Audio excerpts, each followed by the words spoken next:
Get ready, because this conversation pulls no punches and dives straight into power, accountability, and hard questions many people feel but rarely hear said out loud. From law enforcement safety to immigration and political accountability, this exchange keeps building tension and demands attention from start to finish. Todd starts by praising the show and says it is spectacular and that he watches it every day for 3 hours. Carly then reports that the Department of Justice is serving subpoenas to Tim Walz and Jacob Frey.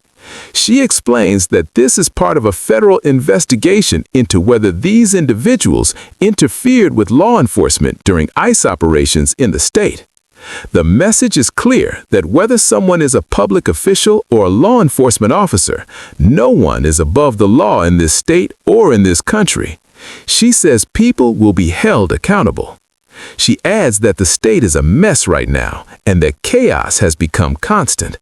She says the men and women in law enforcement deserve to be safe while doing their jobs. Carly then introduces South Carolina Congressman William Timmons and welcomes him to the show. She says good morning and brings up comments from Governor Tim Walz.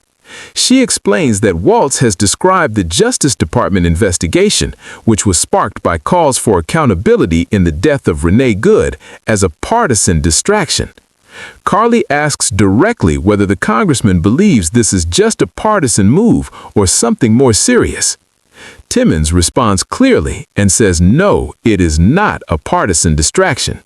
He reminds viewers that years ago during the George Floyd protests, the mayor of Charleston told law enforcement not to protect life and property. He says emails or text messages like that exist in Minnesota, then investigators need to find them. He says they must get to the bottom of it and hold the responsible people accountable. Carly then shifts the conversation to immigration and recent polling.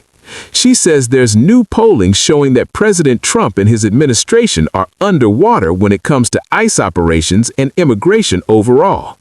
She mentioned that President Trump addressed this issue and placed some blame on his own administration for poor messaging about what they are accomplishing. She plays a clip where the president says his team is so busy doing the work that they do not talk about it enough. He says they are arresting murderers, drug dealers, and very dangerous people. He asks why they do not talk about that more and says many Americans don't even know. He asks if people really want to live with these kinds of criminals and points to examples of international murderers. Carly explains that during this moment the president was showing mugshots. She adds that the president said 10,000 criminal migrants have been arrested in Minneapolis alone. She says it is true that when you talk to people, many do not understand how serious the crimes are that some of these individuals committed. She says the president has made it clear that he wants to change public awareness on this issue. Timmons responds by saying he could not agree more. He says the president is right and explains that over 1 million people have received due process. He says these individuals committed violent crimes, including rape, murder, drug trafficking, and human trafficking. He says they need to be removed from the country. He stresses that they did receive due process and that ICE is following the law. He says they are not deporting people illegally. He says they are deporting convicted criminals with violent histories. He says the American people need to understand this clearly. Carly then turns back to Minnesota and brings up the Oversight Committee.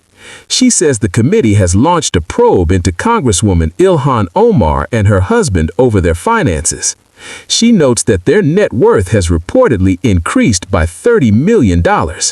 She asks the congressman what the public should know about this situation. Timmons says he does not understand what is going on with Democrats lately.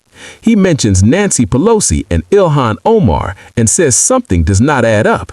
He says Republicans often seem to lose money, while Democrats' net worth appears to multiply.